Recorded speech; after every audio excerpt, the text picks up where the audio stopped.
మన దేశ భవిత మన చేతుల్లోనే. ఇది మన చేతగానితనమో లేక అతి మంచితనమో తెలియదు గాని అమెజాన్ అనే కంపెనీ 1 సంవత్సరం క్రితం అండర్వేర్స్ మీద మన దేవుని బొమ్మలు ముద్రించింది. ఆ మధ్యలో జాతీయ జెండాను ఫుట్ మ్యాట్లపై ముద్రించింది. మళ్ళీ మొన్న మనం వేసుకునే చెప్పులపై గాంధీ బొమ్మను ముద్రించింది. వీటన్నింటినీ చూస్తూ మనం ఏమీ చేయలేని దద్దమ్మలం. ఎందుకంటే మనం ఆన్లైన్లో షాపింగ్ చేయకపోతే ప్రాణాలు పోతాయి. మన తాతలు ముత్తాతల దగ్గర నుంచి మనం ఆన్లైన్లోనే షాపింగ్ చేశాం. మరి ఇప్పుడు కొనొద్దంటే ఎలా?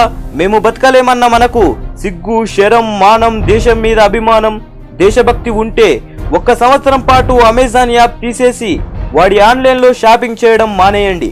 అప్పుడు చూడండి వాడు ఇంకోసారి ఆ విధంగా మన దేవుళ్ళ బొమ్మలను, మన జాతీయ జెండాలను అలా వేస్తాడో చూద్దాం.